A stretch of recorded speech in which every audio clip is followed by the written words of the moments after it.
사랑하는 성도 여러분, 예수님이 살아가셨던 시대를 살펴보면요, 우리가 살았던 세상과 비슷하셨던 것 같아요. 여러분 살만합니까? 사실만 합니까? 아니면 세상 주위를 둘러보면 답답하고 먹먹하고 어떻게 살아가야 되나라는 생각들이 드십니까? 요즘 살아가는 세상은 살맛 나는 세상은 아닌 것 같아요. 매스컴을 봐도 뉴스를 봐도 마음을 아프게 하고 또 답답하게 하고 또 마음 가운데 낭망하게 하고 절망하는 일들이 너무나 많지 않은가라는 생각들을 해봅니다. 어떻게 그렇게 사람들이 매정할 수 있을까?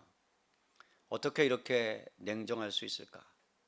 그래서 이를 악물고 살아야 하고 경쟁에서 이겨야 하고 도끼를 품지 않으면 그러면 살아낼 수 없는, 그래서 도끼를 품고 살아야 사람 대접을 받을 수 있는 그러한 세상이 우리가 살아가는 세상이기도 하죠. 예수님이 살았던 세상도 마찬가지였다고 생각합니다. 로마의 압제 안에서 그리스도인으로서 살아가야 되는 그러한 압박과 경제적인 힘듦과 가난과 멸시와 천대와 모욕들. 그런데 주님께서 말씀하시기를 너희는 그럼에도 불구하고 거꾸로 살아야 한다. 세상과 반대로 살아야 된다. 참 무거운 말씀이죠. 위중한 말씀이죠. 과연 그렇게 살아낼 수 있을까? 양육반을 하면서 느끼는 것 중에 하나는 참 성도님들이 고군분투하면서 사시는구나. 직장에서 크리스찬이기 때문에 또 예수님을 믿기 때문에 받아야 되는, 또 고민해야 되는, 남들이 고민하지 않아도 되는 것들을 더 고민하고 또 하나님의 뜻이 무엇인지, 하나님이 원하시는 것이 무엇인지를 고민하는 그 모습 속에 참 쉽지 않은 삶이구나 라는 생각을 해요. 그럼에도 불구하고 주님은 우리에게 동일하게 여전히 오늘도 같은 메시지를 주십니다. 거꾸로 살아라. 세상을 거슬러 올라가 살아라. 그것이 너희가 살아내야 하는 법이요, 너희가 가야 되는 길이다. 주님이 감당할 수 있기 때문에 저는 주셨다고 생각하고요. 그리고 분명히 우리 안에는 그러한 은혜와 그러한 능력이 우리 안에 있기 때문에 충분히 저는 살아낼 수 있다라고 확신합니다. 저의 이야기가 아니고 주님의 말씀이기 때문에 그렇습니다. 여러분, 산상수훈은 여러분들이 아시는 대로 예수님이 직접적으로 하나님의 백성들에게, 하나님의 자녀들에게 선언하신 하나님의 복이요 하나님의 말씀임을 저희들이 알고 있어요. 그렇다면 여러분, 이 말씀은, 이 복은 이미 우리 안에 소유된 복입니다. 그러니까 무엇인가를 따라가고 무엇인가를 쫓아가서 얻어내는 것이 아니라 여러분 안에 다 있어요. 우리 안에 있는 복이기 때문에 여러분, 그 복을 우리는 현재의 삶에서 어떻게 하면 그 부르심에 합당하게 살아내야 되는가에 초점을 맞추면서 살아가야 됩니다. 그러니까 복을 달라는 것이 아니라 우리에게 이미 복이 주어졌고 이미 우리 안에 그 복이 있다면 이제는 어떠한 삶을 살아가야 마땅한가가 우리가 지금 계속해서 팔복을 통해서 주님이 우리에게 주시는 메시지라는 것이죠. 왜 그렇습니까? 여러분, 예수님께서 이 땅에 오셔서 십자가에 죽으시고 그리고 그 복을 우리에게 허락하신 것은 미래에 일어난 그 놀라운 은혜를 현재의 삶에서 누리도록 예수님이 완성하시고 성취하셨기 때문에 그렇습니다. 여러분, 예수님은 어떤 분이세요? 마음이 가난한 분이세요. 지나가다가 죄인을 보면 그것을 지나치지 않는 분이세요. 그리고 여러분, 남들이 다 멸시천대하고 그리고 모욕하고 그리고 여러분 왕따시키는 그러한 사람들을, 쳐다보기도 싫은 이방인을, 죄인들을 향하여 저벅저벅 걸어가시면서 그들의 눈물을 닦아주시고 그들을 향하여 애통하시며 아파하시며 함께 웃고 함께 울고 그들의 눈물을 닦아주시고 발도 닦아주신 그러한 분이십니다. 얼마나 온유하신 분인지 모르세요. 하나님 말씀 앞이라면 노가 아니라 예스하는 그 예수님. 그러면서 영적인 단절 앞에서 하나님에 대한 갈망과 갈증이 충만해지셔서 겟세마네 동산에서 여러분 땀방울이 핏방울이 되기까지 하나님과의 깊은 교제 가운데 의에 줄이고 목말라 하는 그 예수님, 그뿐입니까? 한량없는 긍휼하심의 옷을 입고 죄인을 위해서 죽으신 하나님이셨다는 거죠. 여러분, 오늘 이 본문은 예수님이 그렇게 살아내셨으니까 우리가 그렇게 살자라는 것에 초점이 있는 게 아니에요. 예수님 안에 우리는 이미 그러한 존재가 되었다라는 것으로 출발해요. 이미 여러분은 그러한 존재예요. 어떠한 존재예요? 복받은 존재예요. 아멘입니까? 우리가 여러분 삶이 변하지 않아도, 여러분이 복이 안 잡히는 것 같아도 여러분들은 여러분 성경이 선언하기를 복받은 자예요. 우리는 긍휼히 여김을 받은 자입니다. 그렇기 때문에 또한 긍휼히 여길 수 있는 자가 돼야 마땅하다라는 거죠.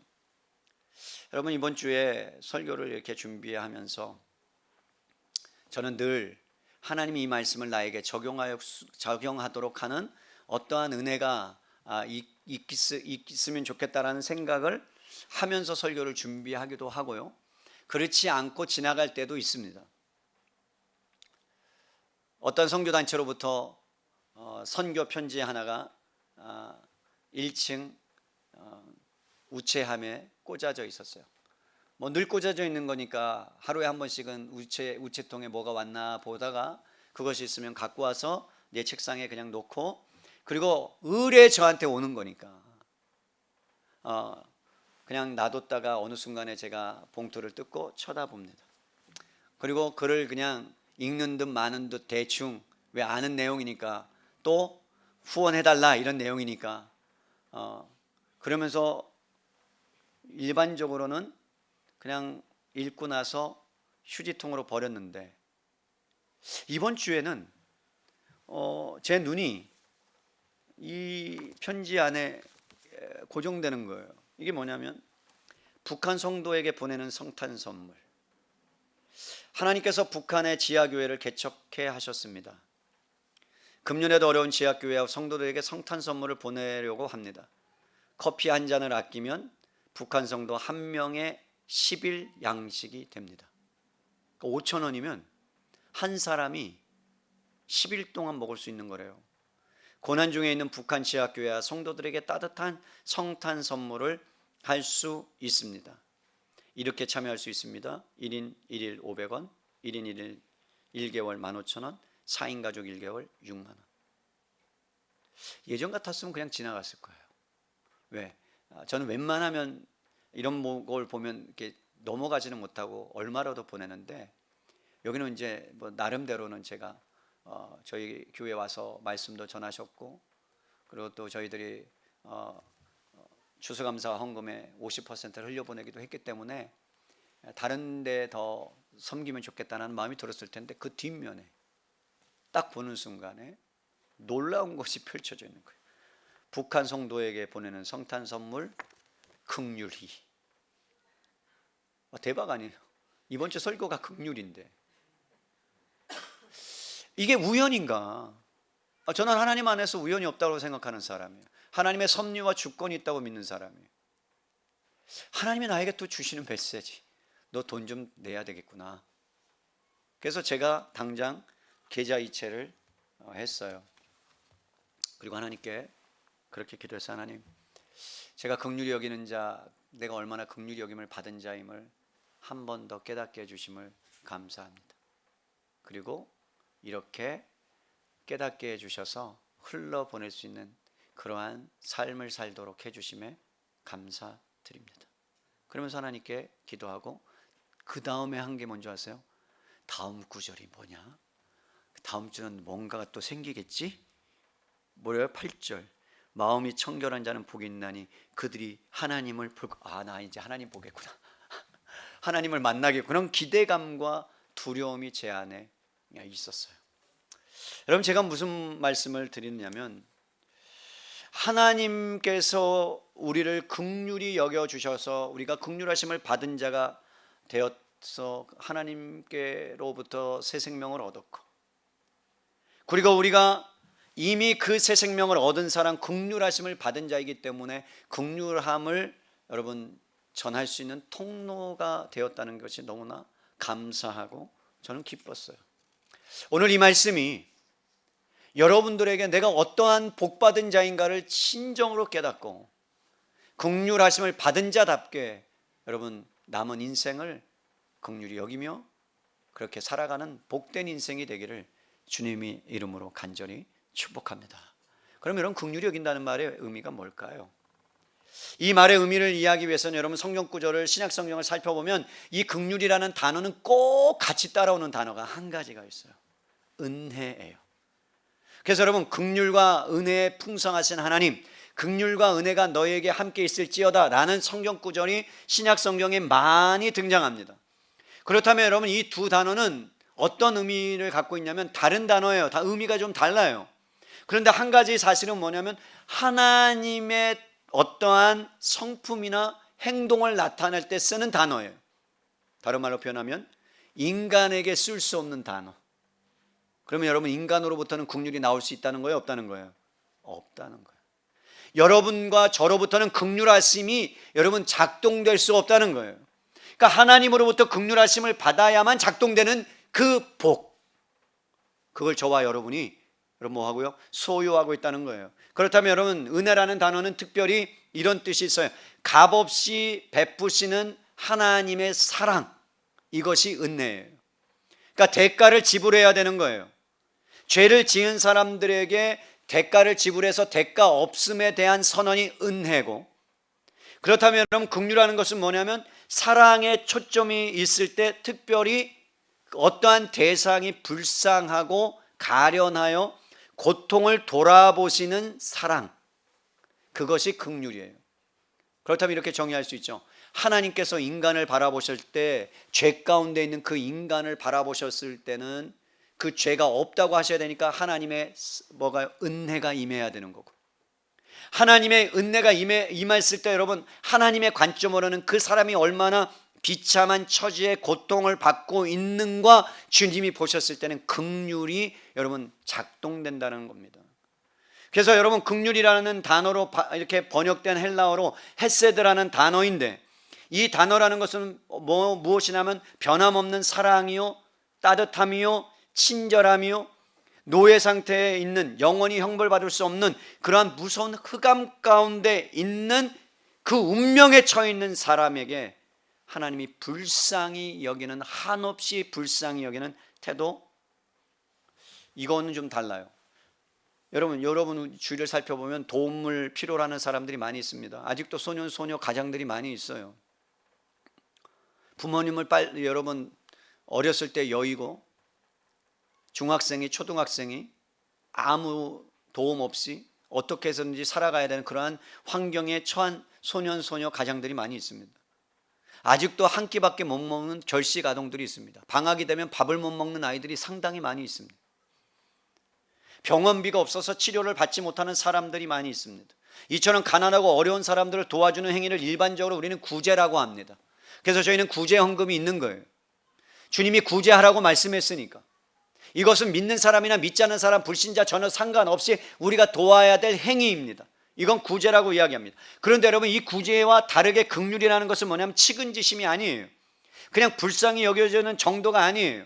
이것은 무엇이냐면 여러분 그 사람과 동일시하는 거예요. 뭐라고요? 동일시. 동일시가 뭐예요? 그 사람의 처지와 그 사람의 형편과 그 사람의 심정과 그 사람의 아픔과 그 사람의 고통까지 같이 내려가서 아파하고 같이 힘들어하고 같이 그것을 싸매고 여러분 실제적으로 그의 필요를 채워주는 행위가 긍휼입니다. 구제하고는 달라요. 여러분 돈 많은 사람 그냥 구제할 수 있어요. 근데 긍휼은 그 사람의 처지가 돼서 그 사람의 마음을 헤아릴 뿐만 아니라 그 아픔을 갖고 씨름하고 그리고 그 사람에게 필요한 것들을 채워주는 것, 이것이 성경에서 말하는 긍휼의 마음입니다. 상대방의 입장에서 여러분 그 사람을 인식하게 되는, 그래서 상대방의 입장을 제대로 인식하는 데서부터 긍휼이 작동되고 발현돼요. 그런데 여러분 성경은 우리에게 말씀해요. 인간에게는 죄로 인해서 타락했기 때문에 긍휼이 진정으로 나타날 수 없다, 발휘될 수 없다. 인간이 긍휼을 만들어낼 수 없다. 그래서 이러한 진정한 긍휼은 어디로부터만 오냐? 하나님만 소유하고 있고 하나님만 갖고 계시다. 그러면 여러분 어떤 뜻이 돼요? 하나님의 긍휼을 입은 사람만이 타인을 진정으로 이해할 수 있고 제대로 인식하고 긍휼을 나타낼 수 있다니까요. 여러분 장례식에 가면 같이 울 수 있어요. 감정적으로 아프니까, 내가 같이 함께 했으니까. 그런데요, 긍휼은요 그 속에 들어가서 그 사람의 마음을 헤아리는 거예요. 그래서 차원이 다릅니다. 그렇다면 하나님께서 우리를 보실 때 어떤 마음을 갖고 여러분 바라보고 계실까요? 주님은 이런 마음을 갖고 계시는 거예요. 너의 처지에서 내가 생각해 보고 싶다는 거죠. 너가 느끼는 것, 네가 아파하는 것, 네가 힘들어하는 것, 네가 기뻐하는 것, 네가 행복해하는 것, 네가 좋아하는 것, 네가 행동하는 것, 모든 것을 나도 같이 하면서 너를 진심으로 이해하고 싶다라는 것이 하나님의 긍휼의 마음입니다. 여러분, 우리가 잘 아는 말씀 중에 우리가 우리에게 죄 지은 자를 사하여 준 것 같이 우리의 죄를 사하여 주옵시고 라는 기도를 하면, 우리가 흔히 오해하는 것은 뭐냐면 우리가 선을 행하거나 자비를 베푼 만큼 하나님께서 우리에게 보상해 주실 거라는 것이에요. 이건 성경적이지 않아요. 여러분 꼭 기억하세요. 우리가 우리에게 죄 지은 사람을 용서하면 우리의 죄를 사하여 준다라는 것은 우리 어떤 보상의 개념이 아니에요. 그러한 말씀의 의미가 아니에요. 왜냐하면 하나님이 저와 여러분의 죄를 이미 깨끗하게 해주셨다면 우리는 그 은혜를 경험한 사람이기 때문에 기도할 자격이 생기는 거고, 내가 누군가를 용서할 수 있다는 것은 내가 먼저 용서를 받아야 될 자리에 있다는 걸 인식하는 거예요. 남을 용서한다는 건 내가 그 용서를 받아야 될 사람이구나를 깨달아야 남을 용서할 수 있다니까요.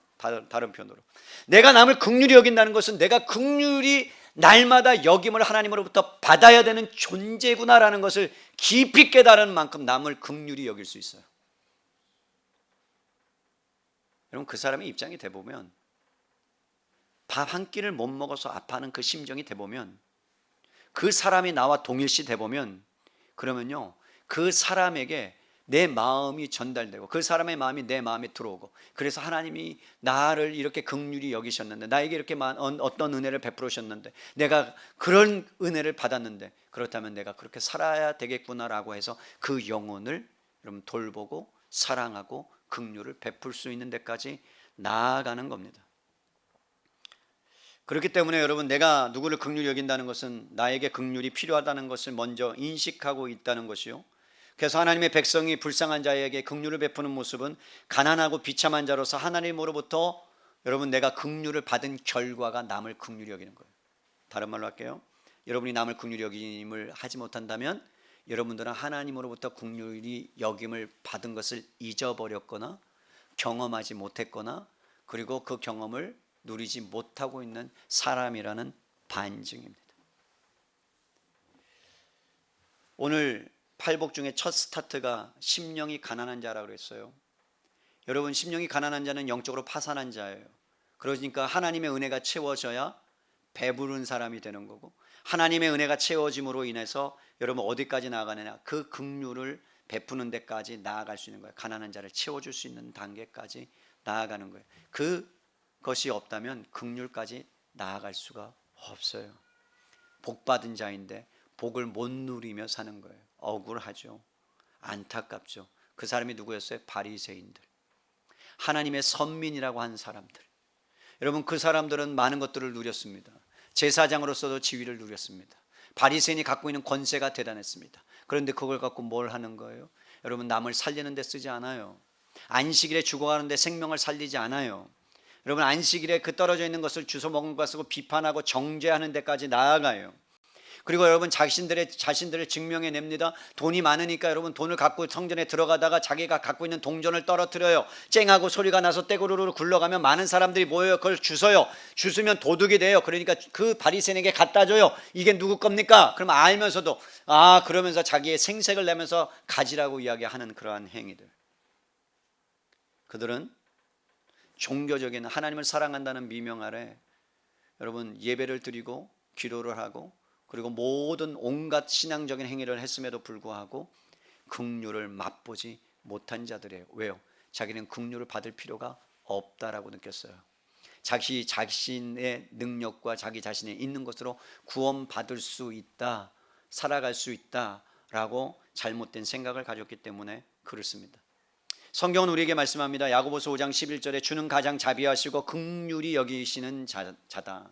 그러니까 이 세상에 여러분 완전하고 온전한 긍휼을 갖고 계신 분은 하나님 한 분밖에 없다, 이런 뜻이에요. 하나님 한 분밖에 없는데, 그렇다면 그 긍휼을 어떻게 우리에게 나타내셨을까요? 여러분, 우리가 어떻게 하나님의 긍휼이 우리에게 임했다는 걸 알까요? 하나님의 긍휼은 무엇을 통해서 나타냈을까요? 성경은 말씀합니다. 하나님의 긍휼이 가장 극명하게 나타나는 것은 예수 그리스도다. 뭐라고요? 예수 그리스도. 우리가 듣는 바로 계속해서 듣고 있는 예수 그리스도. 어떻게 해요? 예수님이 하나님이세요. 그런데 여러분, 우리와 같이 같은 처지가 되기 위해서 동일시 하셨어요. 동일시가 뭐예요? 하나 되셨다는 거예요. 사람이 되셨어요. 그래서 육신을 입고 이 땅 가운데 오십니다. 그리고 십자만큼 하나님의 긍휼이 잘 나타나는 것도 없어요. 빌립보서 2장 5절에 이렇게 말씀합니다. 자기를 비워 종의 형체를 가졌다.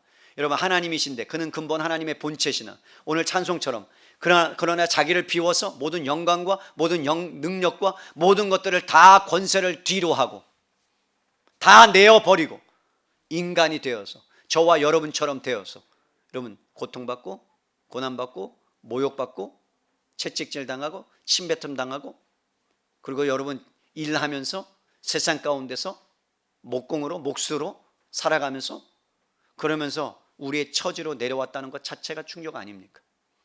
하나님이 내려오셔서 여러분 구경만 하고 계셨어요? 아니에요. 히브리서 기자가 이렇게 말씀합니다. 똑같이 시험을 받았다. 여러분, 시험거리가 우리가 살아가면서 얼마나 많아요. 여러분, 직장 생활하면서 직장 동료 때문에 시험 받아야 안 받아요? 당장 때려치고 싶죠? 그런데 딱 생각하면 어떤 생각이 들어요? 자식들 생각나죠. 이거 내가 때려치면 그냥 나오면 이거 어떻게 먹고 사냐, 그런 고민이 되죠. 그러니까 어떻게 할 수도 없죠. 그리고 또 예수님을 바라보면 또 참으라 그러죠. 그죠? 살이 생겨요. 살이. 불교 용어로 살이. 인자를 쓰다 보면, 참다 보면 그럴 정도로 고통스럽죠. 그게 여러분, 주님이 그러한 고통 가운데 있는 사람들을 향해서 어떻게 하셨? 자기의 형체를 여러분 비워서 종의 형체를 가지고 이 땅에 오셔서 시험을 다 당하시고 그 사람을 채울하지 아니하시고, 그리고 그들의 고민과 그들의 아픔과 그들의 시험을 다 온몸에 받으시고 이 땅 가운데 그 길을 걸어가셨다는 거예요. 죄로 인해서 저주받아야 되는 인생, 그래서 여러분 하나님과의 관계가 깨어진 인생, 땅에서는 엉겅퀴가 나고 사회 관계가 빼어지고 인류가 파괴되고 세상에 여러분 막장으로 향하가는 그러한 인생 가운데 주님도 동일하게 그러한 것들을 경험하시고 그리고 아파하시고 그리고 그것을 느끼시고 그리고 위로하신 그 예수 그리스도. 하나님이 인생을 긍휼히 여겨주셔서, 인생을 긍휼히 여겨주셔서 여러분 죄의 책임을, 죄값은 사망이기 때문에 죽어야 마땅하는 그 인생 가운데 죄의 책임을 묻지 아니하시고 예수 그리스도에게 책임을 물으세요. 얼마나 황당한 일입니까? 아니, 죄는 내가 지었는데 왜 예수님에게 책임을 물어요? 여러분, 그게 가당한 일이래요? 여러분, 여러분이 죄를 지었는데 다른 사람이 뒤집어 쓰고 누명을 쓰고 죽는다 그러면 여러분 억울합니까? 안 억울합니까? 안 억울해요? 억울해요. 그런데 예수님은 이 땅에 오셔서 인류의 모든 죄악들을 다 뒤집어 쓰시고 하나님의 긍휼을 이 땅 가운데 나타내 주시기 위해서 고통을 받으시고 저주를 받으시고 인생의 아픔과 슬픔을 친히 경험하시고 느끼셔서 우리의 처지가 되어 주셨다는 거죠. 우리의 형편과 입장이 되어 주셨다는 거죠. 뭐를 위해서? 우리의 필요를 채워주기 위해서. 여러분, 얼마나 감사해요. 나 같은 사람. 에베소서 2장 4절에서 5절에 보면 이렇게 말씀합니다. 긍휼에 풍성하신 하나님이 우리를 사랑하신 그 큰 사랑으로 인하여 허물로 죽은 우리를 그리스도와 함께 살리셨다. 여러분이 죽어 마땅한데, 아니라고 해도 여러분 소용없어요. 여러분 죽어야 마땅한 인간이에요. 저도 죽어야 마땅한 인간이에요. 죄값은 사망이에요. 그런데 주님이 우리를 긍휼히 여기셨는데 하나님의 사랑으로 인해서, 그래서 뭐라고 말씀하는 거예요? 너에게 책임을 묻지 않겠다 이러는 거예요. 너에게 책임을 묻지 않겠다. 얼마나 황당한 일이에요. 지금도 죄 가운데 여러분 걸어가고 있잖아요. 여러분 죄 가운데 지고 있잖아요. 아니에요? 아직도 하나님을 사랑한다고 하면서도 우리는 죄악 가운데 있는 우리의 연약한 모습을 보면서도 주님은 뭐라고 말씀한 거예요? 내가 이미 예수 그리스도를 통해서 너의 죄의 책임을 내가 다 물었다. 너가 해야 될 것이 있다면 이제 예수 그리스도를 의지하는 것, 하나님의 긍휼을 받은 자답게 하나님의 긍휼하심을 받아야 되는 사람임을 인식하고 인지하고 그렇게 살아내서, 그래서 다른 사람을 향하여 뭐하라는 거예요? 그 긍휼을 베푸는 자로, 복받은 자로 살아가라는 거예요. 디도서 3장 5절을 볼까요? 여러분, 디도서 3장 5절을 보면 이렇게 말씀해요. 우리를 구원하시되 우리의 행한 바 의로운 행위로 말미암지 아니하고. 디도서 3장 5절이요. 우리를 구원하시되 우리의 행한 바 의로운 행위로 말미암지 아니하고 오직 그의 긍휼하심을 쫓아 따라서 중생의 씻음과 성령의 새롭게 하심으로 하셨다. 우리가 의로운 행위로 말미암아, 우리의 있는 조건으로 말미암아 우리가 여러분 새롭게 된 것이 아니라, 하나님의 백성이 된 게 아니라 뭐 때문에요? 하나님의 긍휼하심 때문에 우리가 하나님의 백성이 됐다. 우리에게는 근거가 없다 이 말이에요. 여러분, 세리 마태와 주님이 함께 하셨어요. 사마리아 여인과 함께 해주셨어요. 세리 마태는 왕따 당한 사람이에요. 창기들이 여러분 죄인이라고 놀렸던 사람들이에요. 그런데 주님이 그들의 내면 가운데 찾아가 주셔서 함께 계셨고 함께 아파하셨고 함께 식사하셨어요. 여러분, 어떤 목사님이, 미국에 있는 목사님이 한 가지 실험을 했어요. 주일날 예배를 안 드리고 교회 문 앞에서 분장을 하고 거지처럼 행색을 하고 냄새도 푸궁풍 풍기면서 있었어요. 사람들이 지나갑니다. 교인들이 지나갑니다. 그래서 교회를 들어가려고 하는데 막습니다. 들어가지 못하게 합니다. 냄새 나니까 더럽다고. 여러분, 우리 만약에 그러한 사람들이 있다면 우리 같으면 어떡하겠어요? 여러분 같으면 우리 교회에 냄새나고 노숙자가 교회에 왔다면 어떻게 마땅해요? 오집사님 대답하세요. 오집사님 우리 교회 없어요. 내가 또 김집사님 그러면 시험 들까 봐. 어떻게 해야 돼요? 여러분, 어인일로 오셨습니까? 물어봐야겠죠. 그죠? 우리 교회 자주 와요. 그런 분들이. 그럼 따뜻하게 모시고 가서 저기서 커피 믹스 한 잔 드리고, 어인일로 오셨는지 또 다 드리면 레파토리가 똑같아. 돈 달라 이 말이에요. 속으면서도 주는 거죠. 막 얼마 안 되니까.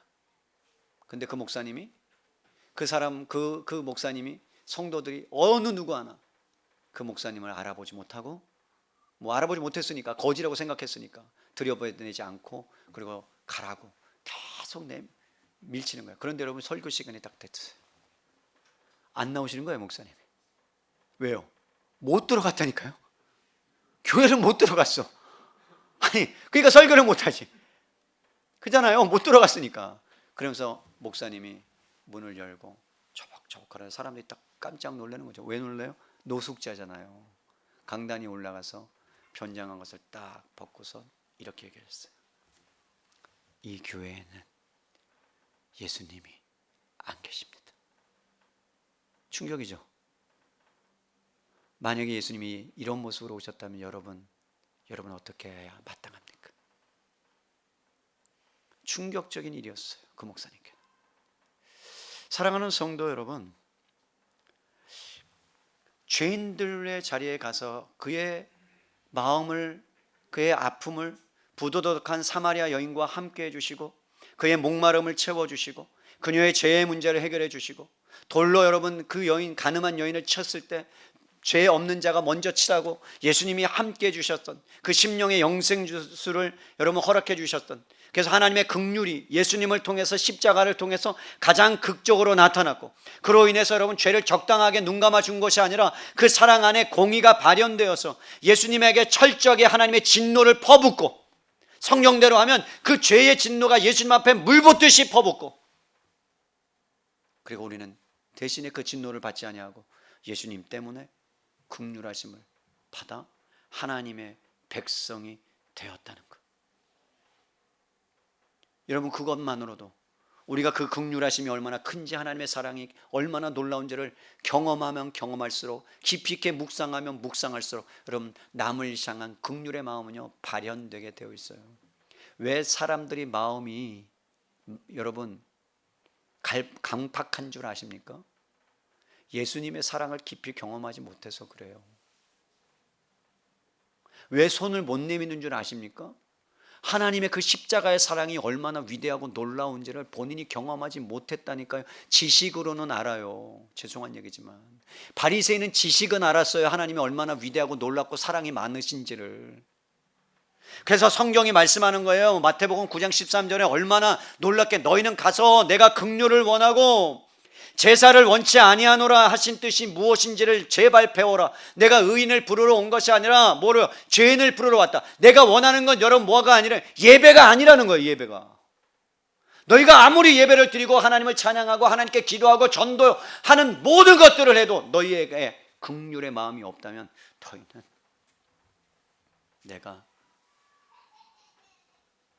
너희의 예배를 받지 않겠다.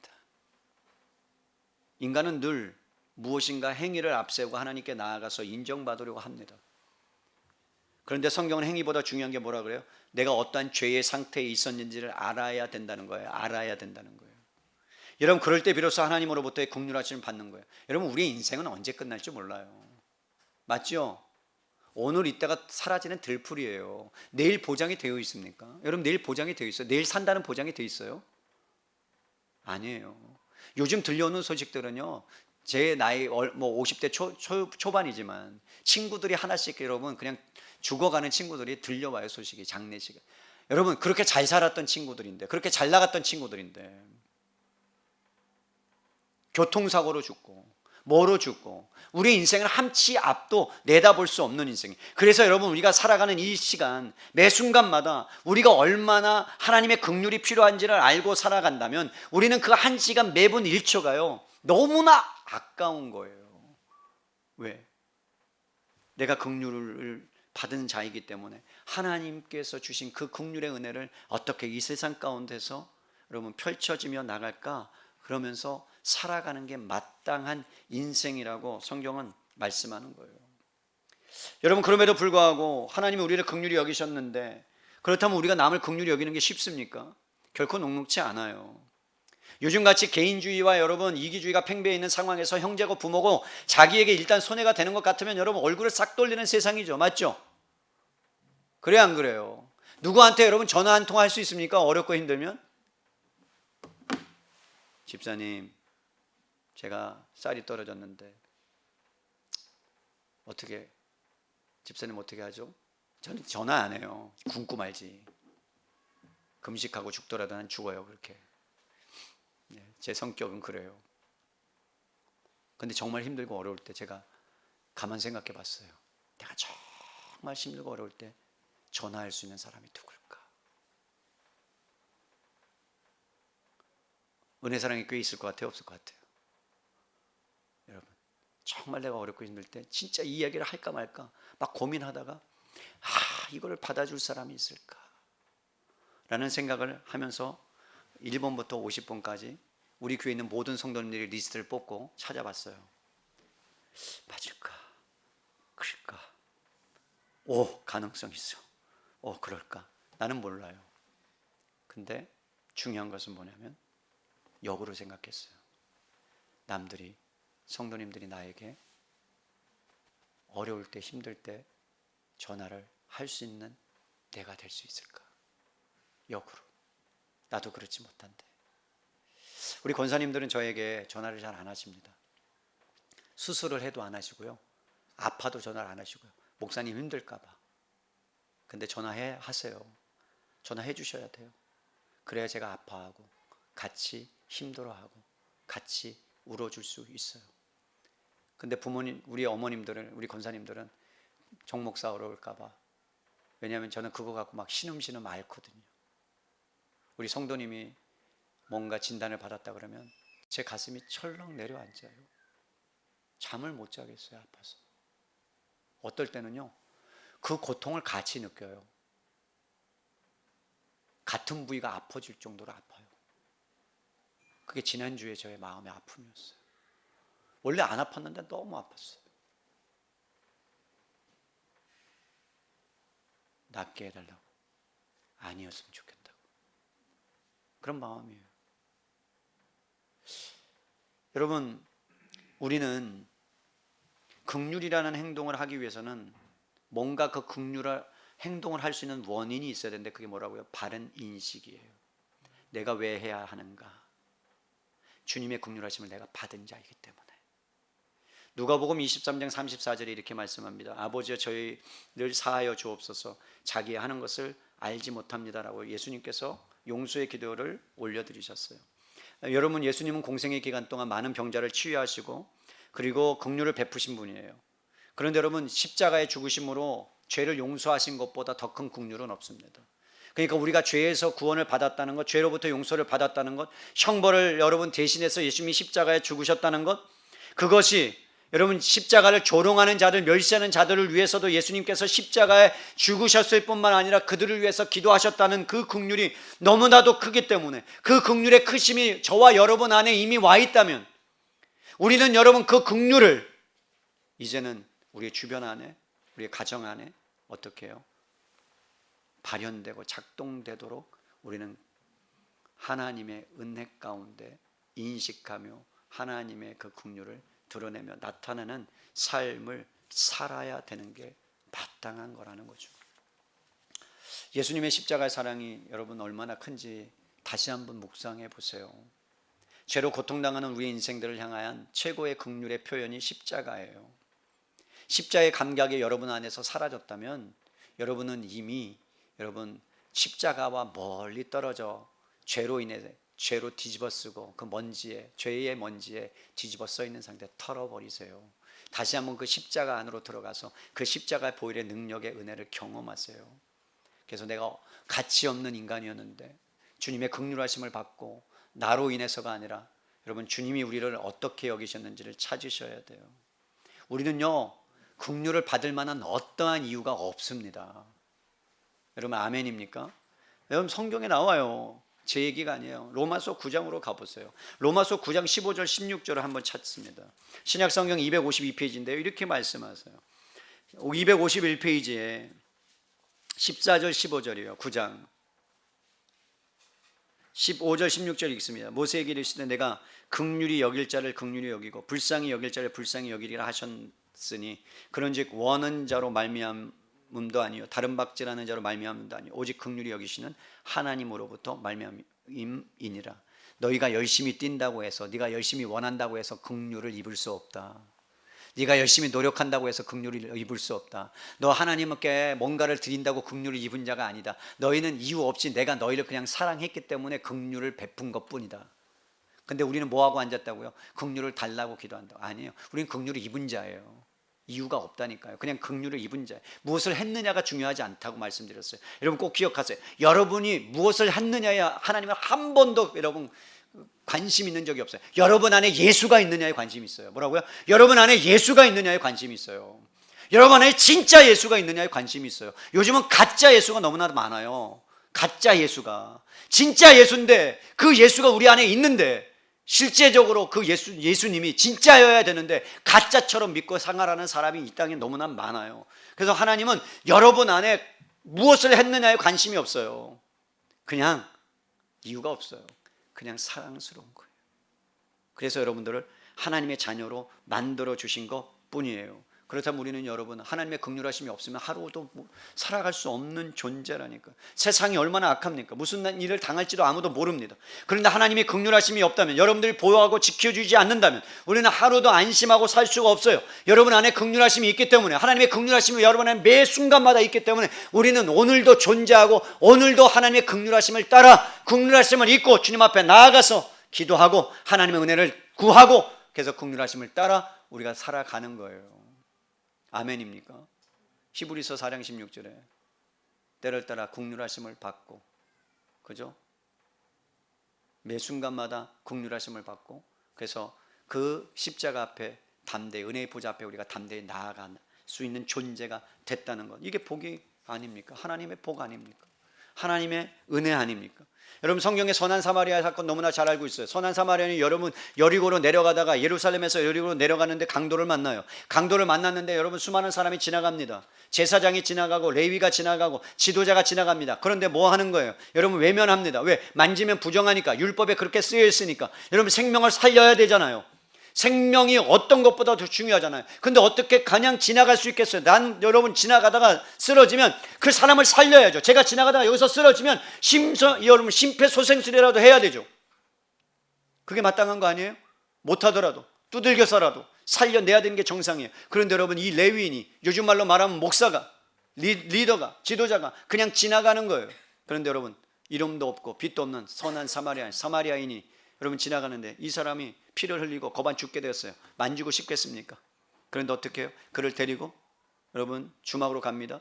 여인숙으로 갑니다. 병원으로 가는 겁니다. 그러면서 여러분 병원장에 뭐 하는 거예요? 치료비를 내주는 거예요. 그러면서 뭐라고 말을 해요? 그 정도면 됐잖아요. 그죠? 그 정도면 됐잖아요. 그런데 뭐라 그래요? 혹시라도 치료비가 더 들면 내가 돌아와서 내가 내주겠다. 이게 여러분 긍휼의 마음이 있는 사람의 태도예요. 여러분이 잘 아는 복음병원이라는 병원을 세운 분이 있습니다. 그런데 여러분 그분이 수술을 하다가 수술을 잘못했어요. 다리를 절단하게 됩니다. 그럼 의사들, 죄송해요, 여기 의사 계시면 양해를 구합니다.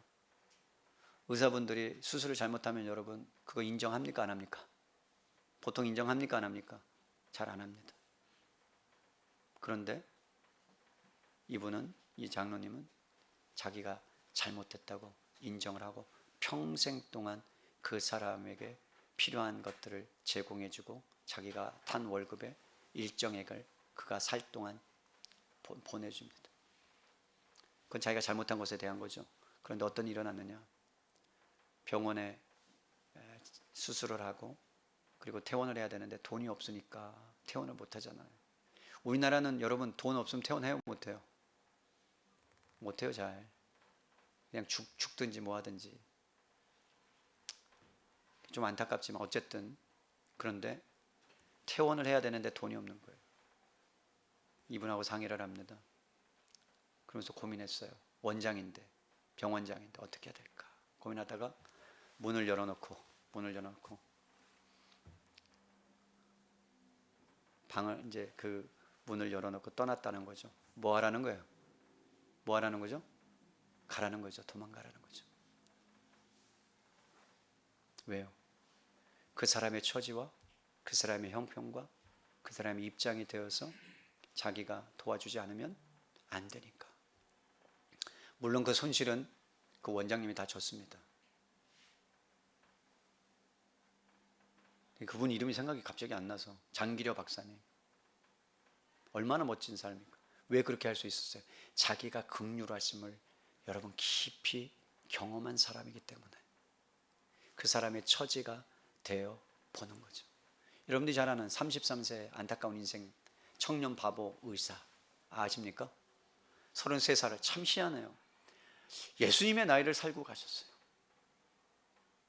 33년 늦지막히 여러분 고시를 패스하고 대학에 들어가서 전문의가 되고 레지던트가 되고 인턴이 됐는데 잠을 2시간 3시간 쪽잠을 자면서 얼마나 예수님의 마음이 그에게 강력했는지. 안수현, 바보 의사 안수현, 사람들마다 선물을 주고 그에게 필요한 것들을 기도하면서 그에게 필요한 것이 뭔가를, 그래서 그를 어떻게 하면 위로해 줄 수 있을까? 어떻게 하면 손 한번 잡아줄 수 있을까? 의사로부터 어떻게 하면 그 생명을 살릴 수 있을까? 근데 그 근본 원인이 하나님에 대한 긍휼하심을 자기가 받은 자였다는 걸 너무나 잘 알기 때문에. 그런데 여러분 남들이 하지 않는 것을 대신 불침번을 써주고 그러면서 너무나 그리스도인다운 정말로 사람들이 할 수 없는 그러한 일들을 행했는데 너무나 안타깝게 33살에 젊은 나이에 하나님의 품에 안겼어요. 놀라운 건 뭐예요? 장례식에 있었을 때 수많은 사람들이 그를 위해 그 마음을 쏟고 그가 정말 하나님의 사람이었다는 것을 입으로 증거해서 지금까지 회자가 되는 이유, 그는 긍휼하심을 경험한 사람이었기 때문에 자기 인생이 자기의 것이 아니라는 것을 알았다는 거예요. 나 같은 사람이 하나님이 나를 죄에서 구원해 주시고 복음을 전하는 사람으로 나를 써주셨다는 것 자체. 선한 사마리아인이 자기의 스케줄을 변경하고 여행 경비를 다 대고 그래서 기꺼이 자기를 희생하는 데까지 나아가는 것. 예수님이 불쌍히 여김을 여러분 고통당하는 자, 신음당하는 자를 향하여 찾아가셔서 그에게 하나님의 긍휼을 한없이 바라보시고 긍휼을 베풀어 주셨던 것처럼. 그러니까 여러분 그 긍휼이라는 것은 복 있는 사람이라고 한 것은 뭐냐면 여러분 이미 우리 안에 현재의 복을 누리고 있는 거. 하나님의 긍휼하심이 있기 때문에 저희 여러분들이 예배를 드리는 거고 하나님의 긍휼하심이 있기 때문에 여러분들이 숨 쉬는 거고 하나님의 긍휼하심이 있기 때문에 우리가 살아가는 줄로 믿습니다. 그것을 누리시란 말이에요. 그 사람이 행복한 사람이에요. 하나님의 마음이 있으니까 그 사람이 평안한 마음을 갖고 있는 거예요. 여러분 되돌아보세요. 여러분은 긍휼한 자인가? 긍휼을 베풀고 있는가? 그렇다면 여러분 그렇지 못하다면 여러분은 하나님의 긍휼하심을 매 순간마다 잊어버리면서 살기 때문에 하나님의 긍휼하심이 회복될 수 있도록 날마다 그 은혜 자리에 나아가서 하나님의 긍휼이 얼마나 위대한지 십자가 앞에 서야 되는 거예요. 십자가 앞에 서서 여러분 자신의 민낯을 머리부터 발끝까지 다 볼 때에 그때 하나님의 놀라우신 회복의 역사가 여러분 가운데 일어나게 될 줄로 믿습니다. 야고보서 2장 13절 이렇게 말씀합니다. 긍휼을 행하지 아니하는 자는 긍휼 없는 심판이 있다. 여러분 보세요. 긍휼을 행하지 아니하는 자에게는 긍휼 없는 심판이 있다. 무슨 얘기냐? 나중에 우리가 백보자 심판에 딱 갔는데 우리가 이 땅 가운데서 하나님의 긍휼하심을 입고 긍휼하심 가운데 살아가면 여러분 심판대에 섰을 때 가차 없이 너에게는 긍휼이 임하지 않는다 이런 뜻이에요. 두려운 말씀이죠. 그런데 우리에게는 해당이 되는 말씀은 아니에요. 왜? 우리는 긍휼하심을 받은 자이니까. 그때 예수님께서 이렇게 말씀하시는 거예요. 저 사람 안에는 긍휼하심이 내가 긍휼하심을 베풀었고 그 긍휼하심을 받은 자다. 그래서 심판에서 제외될 거다라고 말씀해 주셨고 그런데 이 말씀의 의미가 왜 중요하냐? 우리가 이 땅을 살아가면서요. 우리가 긍휼하심을 받았음에도 불구하고 긍휼하신 자답게 살지 못하면 우리는 심판을 경험하면서 살아가는 거예요. 어떤 심판? 하나님의 긍휼을 경험하지 못한다니까요. 매 순간 하나님의 은혜를 경험하지 못한다니까요. 여러분 막혀 있다니까요. 그게 얼마나 답답한 줄 아십니까? 뭔가 속이 막혀 있으면 얼마나 답답한 줄 아십니까? 어저께서요 여러분 오늘 저희 이제 가족들이 모여요. 개인적인 얘기지만 아버님 기일이라 모여요. 청소를 제가 해야 돼서 청소를 딱 무선 청소기가 있는데 그래서 청소기를 딱 눌렀어요. 윙 하는데 아니 머리카락이 안 빨려지는 거예요. 그 뭐 청소기가 이상한 거 아니에요? 그죠? 그래서 내가 분리를 했어요. 그래서 기다란 거 이렇게 딱 봤더니 안 보여. 이게 끝에가 보여야 되는데 안 보였어. 그럼 어떻게 빼야 돼요? 어떻게든 빼야 되잖아요. 그래서 톡톡톡 빼더라. 그래서 내가 이제 폐활량이 좋으니까 입에다 대고 왜요? 그렇게 안 해봤어요? 후 불었는데 먼지가 제 속으로 들어왔어. 그래서 안 되겠다. 그래가지고 또 이제 머리를 썼죠. 주님 지혜를 잘 달고 해서 이제 긴 뭘 했을까요? 그때 쓰는 게 옷걸이. 그래서 딱 길게 해갖고 막 이렇게 해가 이만큼 한 주먹 머리카락이 한 주먹 뻥 뚫리니까요. 윙 하는데 모든 것들을 다 뭐라고요? 빨아들일 수 있더라고요. 얼마나 내 마음이 시원했는지 똑같아요. 하나님과 가로막힌 것이 있어서 하나님의 긍휼하심을 받고 살아야 될 존재가 여러분 그 막혀 있다면 우리는 이 땅을 살아가면서 답답하다니까요. 여러분 영혼이 답답함을 느낀다니까요.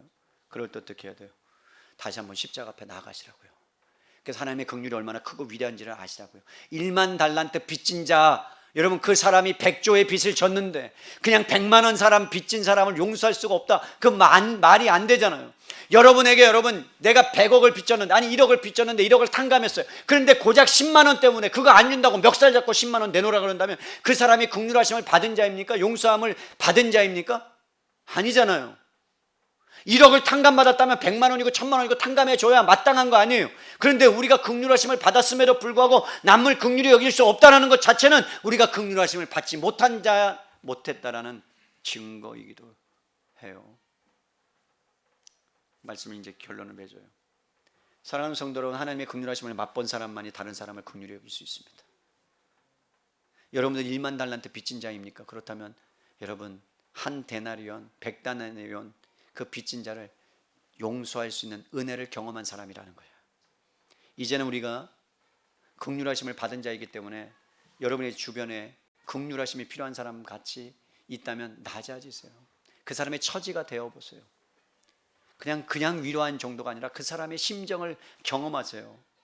그리고 그에게 필요한 것들을 여러분 흘려보내세요. 잠언 19장 17절에 이렇게 말씀합니다. 놀라운 말씀이에요. 저는 이걸 믿어요. 가난한 자를 불쌍히 여기는 것은, 여러분 가난한 자를 불쌍히 여긴다는 것은 행동이 있는 거예요. 가난한 자에게 무엇인가를 그가 준 거예요. 어떤 일이 일어난 줄 아세요? 놀라운 말씀이에요. 나 이거 처음 깨달았어요. 이런 말씀이 있는지. 여호와께 꾸어 드리는 것이다. 뭐라는 거예요? 내가 가난한 자에게 했는데 하나님 앞에 꾸어 드리는 거예요. 그럼 누가 빚진 거예요? 누가 빚진 거예요? 하나님이. 그래서 이렇게 말씀해요. 그의 선행을 그에게 갚아주시리라. 믿으십니까? 저는 하나님이 반드시 갚아주신다고 믿어요. 마태복음 25장 40절에 이렇게 말씀합니다. 임금이 대답하여 이르시되 내가 진실로 너희에게 이르노니 너희가 여기 내 형제 중에 지극히 작은 자 하나에게 한 것이 곧 나에게, 예수님께 한 것이다. 소자에게 한 물 한 그릇 준 건 내가 꼭 기억하고 있겠다. 왜? 긍휼하심을 받은 자만이 그 일을 행할 수 있고, 그것을 또 하나님은 어떻게 은혜의 선순환처럼 기억하고 그러한 일들을 계속해서 베풀어 주신다는 거예요. 이번 주에 많은 일이 있었어요. 교회에 제 카톡에 어떤 한 문자 메시지가 왔습니다. 택배 회사로부터.